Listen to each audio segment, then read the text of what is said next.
Welcome to Cost Function. This is lesson 1. This lesson is going to help you understand fixed and variable expenses that you might incur if you were running or starting a business. Our objectives for today are to understand the difference between fixed and variable expenses, to be able to take those expenses and write cost equations, and then to graph and interpret our cost equations. So, what types of expenses are involved in the manufacturing process? In other words, what types of expenses are you going to incur if you start a business or if you are running a business? Let's actually take an example. Say you wanted to start a business hand painting jeans. What do you need to get started? What kinds of expenses are you going to have? Let's make a list. So here's some possible types of expenses. You're obviously going to have to purchase jeans, as well as paint, packaging materials when you send them to your customers, as well as pay for postage, labor for somebody to actually paint your jeans. You may have some office supplies expense. If you're renting a space, you'll have to pay for electricity.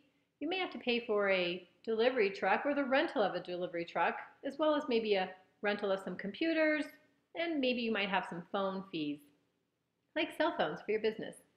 So these are just some of the types of expenses that I can think of that you might have if you were to start a business hand painting jeans. Let's organize these expenses. So what is the difference between fixed and variable costs, first of all? Well, fixed costs are expenses that do not change based on the number of items produced. So, for example, it doesn't matter if you produce 0 jeans or 100 jeans this month.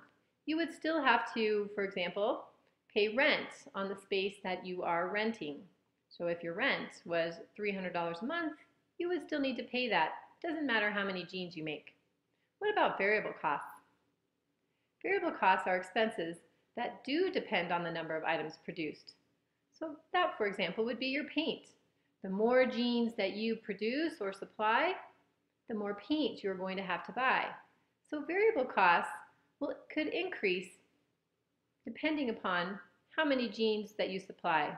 So theoretically, the more successful you are, the higher your variable costs. Let's go ahead then and organize our expenses. So let's think about our fixed expenses.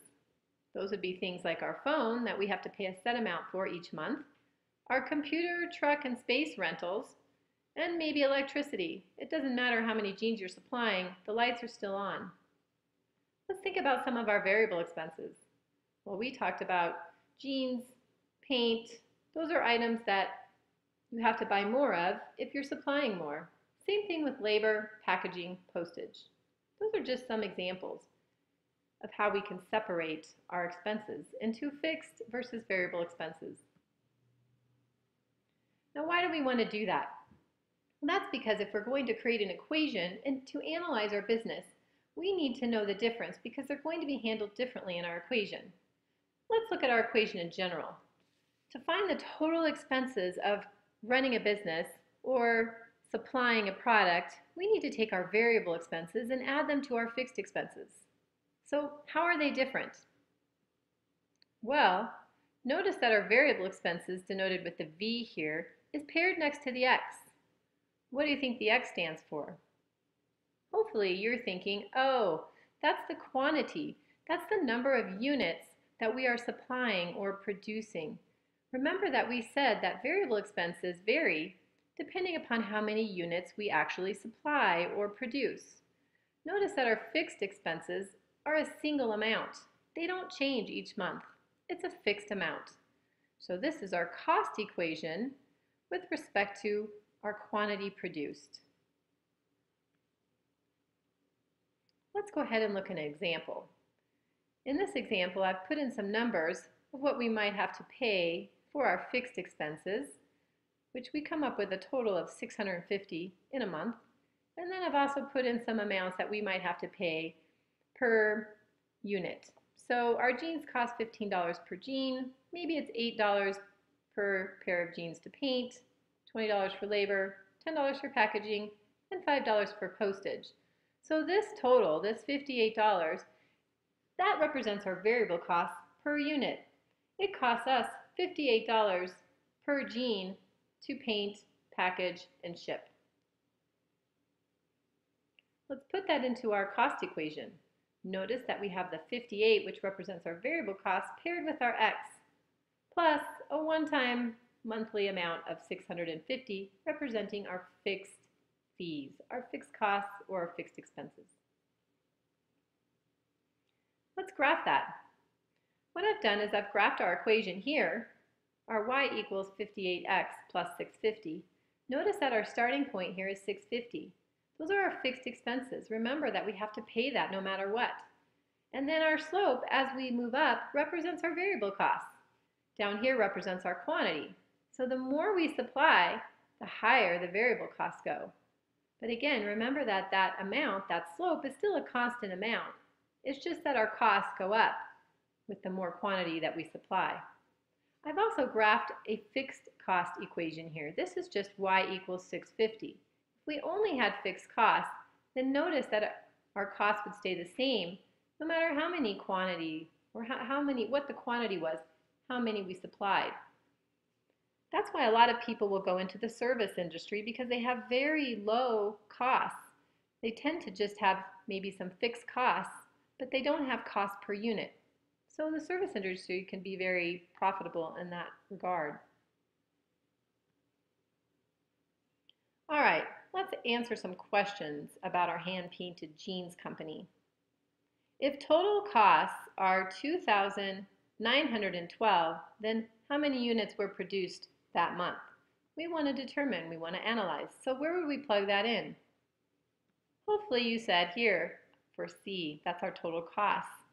Now all we need to do is solve our equation. So we would subtract 650 from both sides in order to isolate x. And then we need to divide both sides by 58, which would give x a value of 39, meaning we produced 39 jeans this past month. Let's look at another question. If total units produced were 60 last month, what were the total costs of production? So say we know that we went and put 60 jeans out the door, in the post, or we delivered them. Well, how much did that cost us? Where should we plug that in? Well, that's the quantity, so that should go in for x. And now all we have to do is simplify. We can multiply 58 times 60 and then add 650 to that to get total costs of $4,130. That's what it cost us. Now why are we looking at all this? This is only half of the picture. We are then, after this lesson, going to have a lesson on the revenue function. We're going to understand how costs and revenue can come together, just like supply and demand came together for equilibrium. Let's analyze a couple of cost functions and see how you do. A, which cost function has the highest fixed costs? Is it the first one, the second one, or the third one? Well, hopefully you're remembering that the y-axis, this starting point, represents our fixed costs. So you should have said this one. Here's our fixed cost, much higher than this one down here and this one in the middle. Let's look at B. Which cost function has the lowest variable costs? Well, how do we determine that?